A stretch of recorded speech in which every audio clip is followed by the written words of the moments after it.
Ce pauvre homme, sa maison est bien trop petite pour contenir tout l'argent qu'il gagne. Son armoire déborde déjà avec 40 kilos d'or, et il possède 8 valises remplies de billets. Il n'a pas d'autre choix que de continuer à enterrer de l'argent dans son jardin ou de le cacher dans l'écurie. Sa femme, elle, ne voulait qu'une paire de chaussures, mais en ouvrant la boîte, elle y trouve encore de l'argent. Un jour, l'homme se rend à son entrepôt avec 2 sacs remplis de billets, et quand il ouvre la porte, l'argent manque de le tuer en s'effondrant sur lui. Désespéré, il décide de creuser dans le jardin pour enterrer plus d'argent, mais tombe sur celui qu'il avait déjà caché la semaine précédente. Il n'a plus d'autre solution que de déposer son argent à la banque, 1 million ici, 4 millions là. Son village, qui ne compte que 2000 habitants, a dû ouvrir une dizaine de banques juste pour lui. Elle lui réserve même des coffres rien que pour lui. Mais malgré toute cette organisation, l'homme finit par créer plusieurs entreprises fictives pour blanchir son argent, nommant même des femmes de ménage comme directrices. Et malgré tout cela, personne n'ose l'arrêter. La CIA, l'agence antidrogue, et même d'autres agences gouvernementales font la queue pour lui demander de l'aide. Incroyable, non?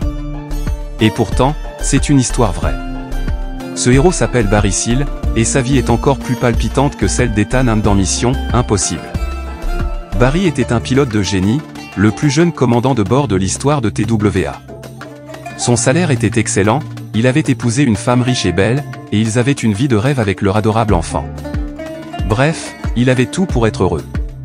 Mais comme tout vrai génie, Barry s'ennuyait dans cette routine sans adrénaline. Alors, il commença à faire des trucs un peu fous, comme passer en douce des cigares après la crise des plantes. C'est d'ailleurs à cause de ça qu'un agent de la CIA l'a contacté. Mais pas pour l'arrêter. Non, l'agent voulait l'embaucher. La CIA avait besoin d'un pilote talentueux et courageux pour effectuer des missions d'espionnage dans des zones sensibles. Le boulot de Barry?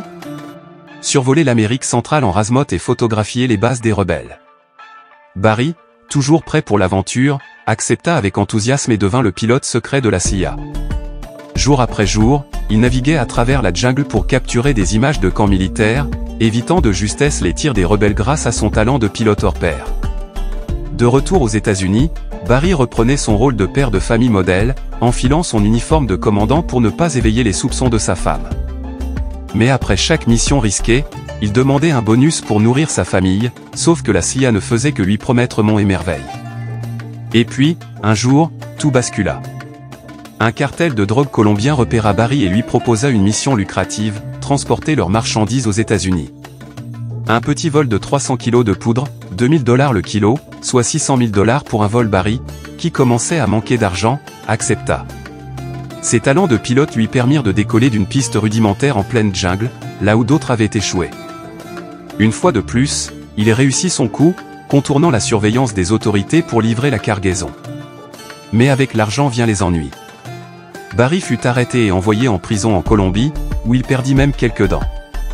Heureusement pour lui, la CIA le fit sortir car ils avaient encore besoin de lui.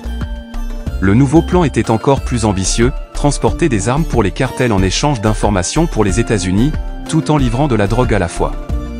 Barry gagnait désormais de l'argent des deux côtés, et son empire s'agrandissait, avec une flotte de 60 avions à son nom. Mais sa chance finit par tourner lorsque l'agence antidrogue le prit pour cible. Pourtant, même encerclé, Barry ne paniqua pas. Grâce à une manœuvre audacieuse, il échappa aux avions de la DEA et atterrit dans un petit village, où il offrit des liasses de billets aux enfants avant de s'enfuir sur un vélo d'enfant. La CIA, voyant que les choses devenaient incontrôlables, effaça toutes les traces de leur collaboration avec Barry. Mais sans le soutien de la CIA, Barry fut finalement arrêté. À son procès, tout semblait perdu. Le procureur était certain de l'envoyer en prison pour la vie, mais un coup de téléphone inattendu du gouverneur changea la donne. Barry sortit libre comme l'air, à la surprise générale. Mais cette liberté n'était qu'une illusion, car désormais, il était sous la coupe d'une autre agence.